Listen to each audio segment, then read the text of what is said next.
Hello students, स्वागत है माई classroom YouTube channel पर। देख रहे होंगे इस चैनल पर लगातार इंपॉर्टेंट कॉन्सेप्ट बेस्ड वीडियोस डाले जा रहे होंगे जो किसी भी कॉम्पिटिटिव एग्जाम के लिए बहुत जरूरी होता है। प्लस इस पर मोटिवेशनल वीडियोस भी डाले जा रहे हैं बच्चों के लिए। माई क्लासरूम चैनल पर जाकर आप इसको सब्सक्राइब करें, नोटिफिकेशन ऑन रखें ताकि आपसे कोई भी इंपॉर्टेंट वीडियोस मिस ना हो जाए। इसके पहले कि मैं अपना सेशन स्टार्ट करूंगा, ज्यादा समय नहीं लेते हुए सिर्फ 4 स्लाइड्स दिखाऊंगा आपको जो बहुत इंपॉर्टेंट रोल प्ले करेगा आपके सक्सेस के लिए। सच होगा सपना। दूसरा, लगे रहो मुन्ना भाई। तीसरा, खुद पे भरोसा। चौथा, खुद लिखो अपनी कहानी। चलो समझ गए होंगे मैं क्या बोलना चाहता हूं। आज जो सेशन लेना चाहता हूं मैं वो एडियाबेटिक प्रोसेस पर रखूंगा, जिसमें एक शब्द आता है पॉलीट्रॉपिक प्रोसेस। पॉलीट्रॉपिक प्रोसेस हम उसको कहते हैं जब PV to the power n constant हो जाता है। अब अगर हम n की वैल्यू अलग अलग लेते चलेंगे तो वो अलग अलग प्रोसेस को डिफाइन करता जाएगा। तो इसको फटाफट खत्म करते हैं। जानते हो अगर n की वैल्यू अगर 1 रख दें सो वो पीवी कांस्टेंट की बात करेगा। पीवी अगर n 1 कर दें तो पीवी कांस्टेंट मतलब ये आइसोथर्मल प्रोसेस की बात करेगा। दूसरा, अगर n 0 कर दें तो P कांस्टेंट मतलब ये आइसोबेरिक प्रोसेस की बात करेगा। अगर n गामा कर दें तो ये एडियाबेटिक प्रोसेस की बात करेगा। और अगर n इनफाइनाइट कर दें तो ये आइसोकोरिक प्रोसेस की बात करेगा। अगर मैं कोई भी पीवी ग्राफ में इसको ड्रॉ करना स्टार्ट करूं, ये अगर सीधा लाइन ड्रॉ कर रहे हैं, प्रेशर कांस्टेंट है मतलब इसके लिए n की वैल्यू 0 कर रख रहा हूं मैं आइसोबेरिक प्रोसेस के लिए। अगर मैं इसको रिवर्सिबल प्रोसेस शो कर रहा हूं, n इक्वल्स टू 1 कर रहा हूं मतलब ये आइसोथर्मल प्रोसेस। और अगर n इक्वल्स टू गामा कर रहा हूं तो ये एडियाबेटिक प्रोसेस। और अगर ये सीधा ले जा रहा हूं तो वॉल्यूम कांस्टेंट मतलब ये आइसोकोरिक प्रोसेस की बात कर रहा हूं। तो हम लोग इस प्रोसेस पर आपको आज कंसंट्रेट करेंगे, एडियाबेटिक प्रोसेस पर। Now according to thermodynamics adiabatic process का मतलब क्या होता है? एडियाबेटिक प्रोसेस जहां heat exchange between system and surrounding नहीं होता हो, मतलब आइदर उसका वॉल बाउंड्री इंसुलेटेड हो, इंसुलेटेड है तो इसका मतलब हीट एक्सचेंज नहीं हो पाएगा, या कोई ऐसा प्रोसेस जो इतना फास्ट हो रहा है हीट एक्सचेंज होने का समय ही नहीं मिल पा रहा हो। जैसे अगर टायर बस्ट कर गया अचानक तो उस समय गैस एक्सपेंड किया और इस एक्सपेंड के दौरान, एक्सपेंशन के दौरान हीट एक्सचेंज का समय ही नहीं मिला। हर उस प्रोसेस को हम एडियाबेटिक प्रोसेस कहते हैं जहां पर हीट एक्सचेंज नहीं हो सिस्टम और सराउंडिंग के बीच में।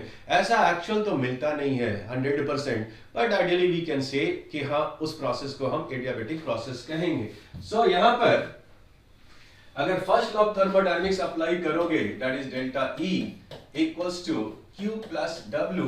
अगर Q एक्सचेंज 0 है, Q एक्सचेंज अगर 0 है तो जाहिर सी बात है डेल्टा E W के बराबर होगा। अगर डेल्टा E W के बराबर होगा, अगर मान लो कोई चीज एक्सपेंड करता है, एडियाबेटिकली एक्सपेंड करता है तो एक्सपेंशन के लिए एनर्जी चाहिए, गैस काम कर रहा है। तो अगर डेल्टा E W के बराबर है इसका मतलब work is done at the expense of internal energy, अपनी इंटरनल एनर्जी को यूज कर रहा है काम करने में। मतलब जब एक्सपेंशन हो रहा होगा तो इंटरनल एनर्जी कम हो रहा होगा, और इंटरनल एनर्जी कम हो रहा होगा इसका मतलब टेम्परेचर कम हो रहा होगा, क्योंकि आइडियल केस के लिए इंटरनल एनर्जी सिर्फ टेम्परेचर का फंक्शन है। तो एक्सपेंशन के दौरान टेम्परेचर कम हो रहा है मतलब कूलिंग होती है। और अगर यही चीज कॉम्प्रेस कर दे, अगर यही चीज कॉम्प्रेस हो जाए तो जो भी वर्क किया जा रहा है सराउंडिंग के द्वारा वो पूरा इंटरनल एनर्जी के फॉर्म में स्टोर हो जा रहा है, मतलब इंटरनल एनर्जी बढ़ रहा है। और इंटरनल एनर्जी बढ़ने का मतलब टेम्परेचर बढ़ रहा होगा। तो कॉम्प्रेशन के दौरान आप देखोगे there is a heating effect in the adiabatic compression process, तो यहां टेम्परेचर बढ़ जाता है। बेसिकली इस लेक्चर में हम कंपेयर करना चाहते हैं कि अगर आइसोथर्मल रिवर्सिबल एक्सपेंशन होता और एडियाबेटिक रिवर्सिबल एक्सपेंशन होता तो दोनों केस में वर्क कैसे कंपेयर करेंगे, फाइनल प्रेशर क्या होता, फाइनल वॉल्यूम क्या होता। तो इस चीज को कंपैरिजन करने के लिए ये डिफरेंट रिलेशन आप जानते होंगे एडियाबेटिक प्रोसेस में मिलता है, हम इसको डिराइव नहीं करने वाले, हर बच्चे इसको जानते हैं। नाउ हमारा कंसर्न है कि अगर एडियाबेटिक प्रोसेस में सेम प्रेशर वॉल्यूम और सेम प्रेशर वॉल्यूम एक आइसोथर्मल एक्सपेंशन होता और एक एडियाबेटिक एक्सपेंशन होता तो हम कंपेयर करना चाहते हैं कि फाइनल वॉल्यूम एडियाबेटिक में क्या होगा as compare to the final volume in isothermal process. तो एडियाबेटिक प्रोसेस में आते हैं अगर हम, एडियाबेटिक प्रोसेस में अगर इनिशियल प्रेशर वॉल्यूम सेम है और फाइनल प्रेशर सेम है, फाइनल वॉल्यूम एडियाबेटिक का एरिया रख देता हूं मैं, और आइसोथर्मल रिवर्सिबल एक्सपेंशन के लिए इनिशियल प्रेशर वॉल्यूम दोनों में सेम रखना है, फाइनल प्रेशर इसमें भी P2 ही रख रहा हूं, और आइसोथर्मल केस में वॉल्यूम का रिलेशन क्या होगा। तो दोनों केस में, दो case adiabatic reversible process, adiabatic isothermal process, दोनों में इनिशियल प्रेशर वॉल्यूम सेम है और दोनों को एक्सपेंड किया गया है जब तक कि दोनों का फाइनल प्रेशर सेम ना हो जाए। तो क्या दोनों का फाइनल प्रेशर सेम है तो क्या दोनों का फाइनल वॉल्यूम सेम होगा, और अगर नहीं होगा तो किसका ज्यादा होगा किसका कम होगा। इसको कंपेयर करने के लिए ये एडियाबेटिक रिवर्सिबल एक्सपेंशन है, ये आइसोथर्मल रिवर्सिबल एक्सपेंशन है। सो एडियाबेटिक में P2 V adiabatic to the gamma is equals to P1 V1 to the gamma लिखेंगे, और आइसोथर्मल प्रोसेस है तो यहां पर हम लोग लिख देंगे P2 V2 equals to P1 V1 लिख देंगे। सो यहां पर अगर मैं कंपेयर करना चाहूं V adiabatic upon V1 to the power gamma must be equals to P1 over P2। यहां भी लिखना चाहूंगा अगर तो दिस इज V V2 यहां पर V आइसो है, V isothermal over V1 must be equals to P1 over P2। क्योंकि फाइनल प्रेशर इनिशियल प्रेशर दोनों में सेम है तो ये वैल्यू तो दोनों में सेम रहेगा। इसका मतलब V adiabatic over V1 to the power gamma, to the power gamma, gamma greater than 1, mostly greater than 1 ही होता है। सो ये वाला पार्ट इसके बराबर है, that is V iso over V1। मतलब ये रेशियो को कुछ पावर दे रहे हैं तब इसके बराबर हो रहा है। इसका मतलब इसमें शो किया कि V adiabatic must be less than V isothermal. Adiabatic volume जो मिलेगा फाइनल प्रेशर के लिए वो कम मिलना चाहिए आइसोथर्मल वॉल्यूम के लिए। तो अगर इस बेसिस पर हम ग्राफ प्लॉट करते हैं, अगर मैं दो ग्राफ प्लॉट कर दूं सेम इनिशियल प्रेशर वॉल्यूम से लाइक दिस, और दोनों P1 से स्टार्ट हुआ और दोनों P2 पर जाकर एंड कर गया। सो दोनों में P2 अगर सेम है तो ये वॉल्यूम और ये वॉल्यूम कंसीडर करूं तो आइसोथर्मल प्रोसेस आइसोथर्मल प्रोसेस में फाइनल वॉल्यूम ज्यादा होगा, तो जाहिर सी बात है ये आइसोथर्मल वाला वॉल्यूम होगा और ये एडियाबेटिक वाली वॉल्यूम होगी। This is the adiabatic volume and this is the isothermal process. इसी में अगर ग्राफ से मैं कंपेयर कर दिया होता कि मान लो कि अगर ये सेम इनिशियल प्रेशर वॉल्यूम से अगर एक्सपेंशन हुआ होता दोनों केस में और दोनों केस में फाइनल वॉल्यूम सेम होता तो हम कैसे कंपेयर करते हैं। तो दोनों में अगर सेम फाइनल वॉल्यूम होता तो ये प्रेशर डिफाइन होता आइसोथर्मल के लिए और ये डिफाइन होता एडियाबेटिक प्रोसेस के लिए। ये तो पता चल गया कि ये जो नीचे वाला ग्राफ है वो एडियाबेटिक के लिए होगा क्योंकि वो वॉल्यूम को कंपेयर कर लिया था हमने, और ये आइसोथर्मल रिवर्सिबल प्रोसेस के लिए डिफाइन होगा। सो अब अगर कंपैरिजन 1 करते हैं कि अगर दोनों सेम इनिशियल प्रेशर वॉल्यूम से V2 तक सेम प्रेशर तक जाता है तो आपको एक चीज तो दिख गया कि final volume in isothermal is greater than final volume is adiabatic. अब कंपेयर करते हैं किसमें चेंज इन वॉल्यूम ज्यादा होगा, किसमें चेंज इन वॉल्यूम ज्यादा होगा। फाइनल वॉल्यूम तो चलो दिख गया, अब चेंज इन वॉल्यूम किसमें ज्यादा होगा। तो आप देखो ये इनिशियल वॉल्यूम था V1, ये चेंज इन वॉल्यूम बता रहा है एडियाबेटिक प्रोसेस में और ये चेंज इन वॉल्यूम बता रहा है आइसोथर्मल प्रोसेस में। तो change in volume for isothermal is greater than change in volume for adiabatic process. ये चीजें आप ध्यान रखो। अब तीसरा पॉइंट, अगर वर्क के बारे में बात कर रहे हैं, work magnitude, area under the curve की बात कर रहा हूं, तो एरिया अंडर द कर्व की बात करूं अगर, तो ये पूरा वर्क बता रहा है किसके लिए, एडियाबेटिक प्रोसेस के लिए। ये पूरा एरिया अंडर द कर्व ये एडियाबेटिक प्रोसेस का वर्क बता रहा है, सेम प्रेशर तक चल रहे हैं। और अगर आप आइसोथर्मल केस में बात करो तो ये पूरा एरिया बता रहा है फॉर आइसोथर्मल वर्क एक्सपेंशन के लिए।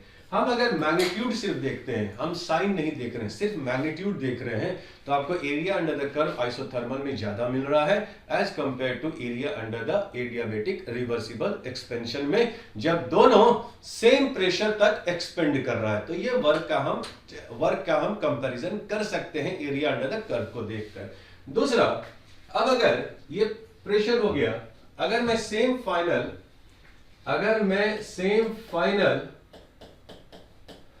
फाइनल वॉल्यूम दोनों में सेम रख रहा हूं मैं, तो ये हो जाएगा एडियाबेटिक प्रेशर और ये हो जाएगा आइसोथर्मल प्रेशर।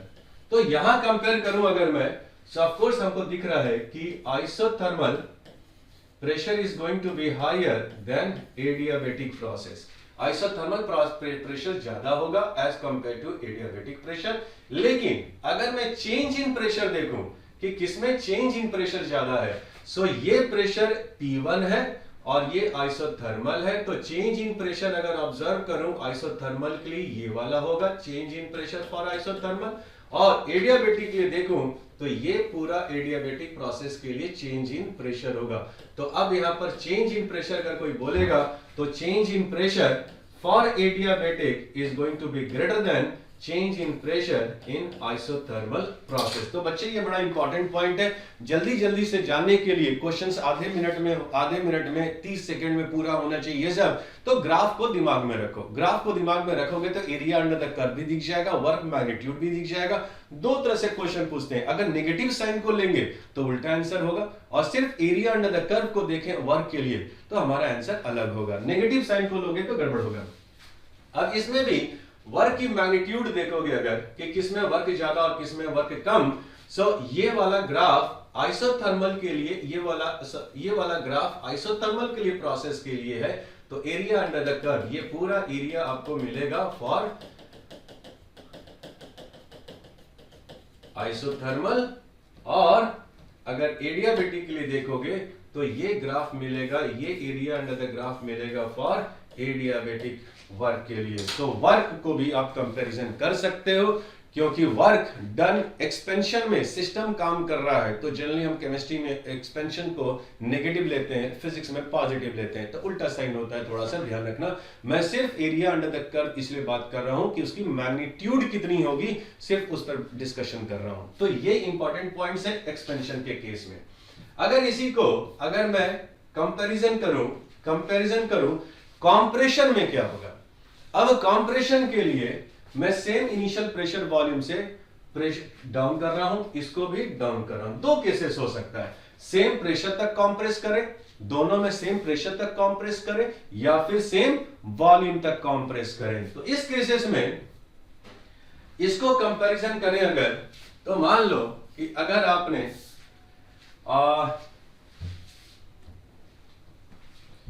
यहां पर कंप्रेस कर रहे हैं, ये प्रेशर P1 V1 है, फाइनली ये आ गया P2 V2 एडियाबेटिक में कंप्रेस कर दिया गया, एडियाबेटिक रिवर्सिबल कंप्रेशन। और एक कंसीडर कर लेते हैं हम लोग,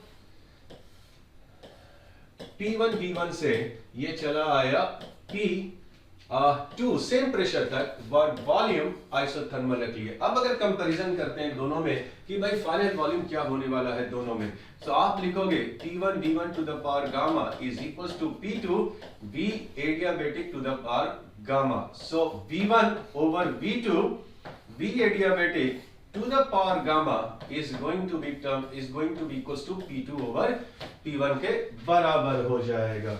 और यहां पर भी अगर लिखूं P1 V1 is equals to P2 V ISO, सो यहाँ पर अगर V1 और V आइसो का रेशियो देखूं तो ये P2 ओवर P1 के बराबर हो जाएगा। भाई फाइनल प्रेशर दोनों में सेम है, इनिशियल प्रेशर भी दोनों में सेम है, तो जाहिर सी बात है इसको लिख सकते हो कि V1 over V adiabatic to the power gamma is equals to V1 over V iso. तो टू द पावर गामा इसके बराबर मिल रहा है, इसका मतलब V1 ओवर V एडियाबेटिक छोटा होगा V1 ओवर V आइसोथर्मल से। अगर ये बड़ा क्वांटिटी है तो V एडियाबेटिक बड़ा होना चाहिए V आइसोथर्मल से। ये कंक्लूजन दे रहा है, ये रेशियो बड़ा है मतलब ये डिनोमिनेटर छोटा है, न्यूमरेटर तो दोनों में सेम है। सो इससे कंक्लूजन निकल गया कि V एडियाबेटिक बड़ा होगा V आइसो से। सो इसी पर बेस्ड अगर मैं ग्राफ प्लॉट कर दूं सेम प्रेशर तक, अब कॉम्प्रेशन हो रहा है, अब ये रिवर्स जा रहे हैं, ये लोग वॉल्यूम घट रहा है अब, सो प्रेशर बढ़ रहा होगा। सो ये प्रेशर P1 और V1 से है। अब डिसाइड करें कि कौन सी एडियाबेटिक है और कौन सा आइसोथर्मल है। तो फिर से एक नजर डालो, एडियाबेटिक वॉल्यूम बड़ा होगा आइसोथर्मल वॉल्यूम से, एडियाबेटिक वॉल्यूम बड़ा होगा। अगर हम P2 सेम रखते हैं, दोनों के लिए P2 सेम रख लेते हैं, मान लो ये P2 है, ये वॉल्यूम, तो ये वॉल्यूम बड़ा है और ये वॉल्यूम छोटा है, तो दिस इज V एडियाबेटिक हो जाएगा और ये V आइसोथर्मल हो जाएगा। इसका मतलब इस बार ग्राफ जो है एडियाबेटिक वाला, इस बार ये ग्राफ एडियाबेटिक वाला ग्राफ है। This graph is adiabatic graph, हम कॉम्प्रेशन कर रहे हैं और ये आइसोथर्मल है, तो ये एडियाबेटिक ग्राफ है और ये आइसोथर्मल रिवर्सिबल कॉम्प्रेशन के लिए ग्राफ हो जाएगा। ये V एडियाबेटिक हो जाएगा और ये V आइसोथर्मल हो जाएगा। तो जाहिर सी बात है V adiabatic is greater than V iso. अब अगर मैं कंपैरिजन करूं कि चेंज इन वॉल्यूम किस में ज्यादा होगा, तो भाई चेंज इन वॉल्यूम किस में ज्यादा होगा, ये इनिशियल वॉल्यूम था, this is the change in volume for adiabatic process and this is the change in volume for isothermal process. So change in volume for isothermal is greater than change in volume for adiabatic process. ये बड़ा important line है, इसको जरूर ध्यान रखो, इस point को याद रखना। अब इसी पर बेस्ड अगर मैं एक ग्राफ और प्लॉट कर दूं, इसी ग्राफ के हेल्प से अगर मैं प्लॉट करता हूं कि अगर दो एक्सपेंशन है और दोनों में, ये तो पता चल गया ये एडियाबेटिक है, एडियाबेटिक के लिए ग्राफ है और ये आइसोथर्मल एक्सपेंशन कॉम्प्रेशन के लिए ग्राफ है। इनिशियल हम P1 V1 लिए थे, अब मैं चाहता हूं दोनों का वॉल्यूम सेम हो जाए, फिर प्रेशर को कंपैरिजन कर लेते हैं। सो अगर दोनों का वॉल्यूम सेम हो रहा है तो दिस इज द V2 और दिस इज द V1। सो अगर दोनों का प्रेशर, अगर दोनों का वॉल्यूम अगर सेम रखें और प्रेशर को कंपैरिजन करें तो जाहिर सी बात है P एडियाबेटिक बड़ा दिख रहा है, P आइसोथर्मल से बड़ा दिख रहा है। सो एडियाबेटिक प्रेशर बड़ा होगा आइसोथर्मल प्रेशर से कंप्रेशन करते हैं। तो अब अगर चेंज इन प्रेशर और चेंज इन प्रेशर दोनों में अगर कंपैरिजन करना चाहते हैं तो भाई ये P1 था, ये वाला पार्ट यहां से यहां तक वाला part change in pressure for isothermal show कर रहा है और यहां से यहां तक वाला part change in pressure for adiabatic show कर रहा है। तो change in pressure for adiabatic is going to be greater than the change in pressure for isothermal. इसी ग्राफ से आप कंक्लूजन निकाल सकते हो कि किसका एरिया अंडर द कर्व ज्यादा है या कम है। सो ये एरिया पूरा अगर हम सेम प्रेशर तक एक्सपेंड कंप्रेस करते हैं तो ये area under the PV area दिख रहा है। सो आप वर्क की मैग्नीट्यूड को कंपैरिजन कर सकते हो और यहीं से आप एरिया अंडर द कर्व अगर आइसोथर्मल देखना चाहते हो तो ये area under the curve for isothermal process आ गया। और दूसरा यहां पर भी अगर कंपैरिजन करना चाहते हो एरिया अंडर द कर्व, सो आप यहां पर एरिया अंडर द कर्व आप देख सकते हो कि ये वाला पूरा area under the curve for adiabatic process हो गया और यहां पर अगर देखोगे तो यहां पर ये वाला पूरा area under the curve for isothermal process हो गया। तो इस एरिया अंडर द कर्व के थ्रू आप वर्क मैग्नीट्यूड को कंपेयर कर सकते हो। सो किसमें फाइनल प्रेशर ज्यादा होगा, किसमें फाइनल वॉल्यूम ज्यादा होगा, किसमें चेंज इन प्रेशर ज्यादा होगा, किसमें चेंज इन वॉल्यूम ज्यादा होगा, ये सारा इससे आप इंफॉर्मेशन निकाल सकते हो। सो इसी सीक्वेंस में मैं अपना नेक्स्ट वीडियो डालूंगा जिस पर हम लोग एडियाबेटिक पर और चीजें पढ़ेंगे और कंपैरिजन करेंगे। एडियाबेटिक रिवर्सिबल होता तो क्या होता, इरिवर्सिबल क्या होता, और अगर अगेंस्ट वैक्यूम होता तो हम उसमें क्या क्या क्वेश्चंस निकाल सकते हैं। आई होप आप इंजॉय कर रहे हो। माई क्लासरूम चैनल पे जाकर जरूर उसको सब्सक्राइब कीजिए और नोटिफिकेशन ऑन कीजिए। Till then good bye, take care and be safe, stay safe. पढ़ते रहो, लगे रहो Munna Bhai. Thank you, bye bye, take care.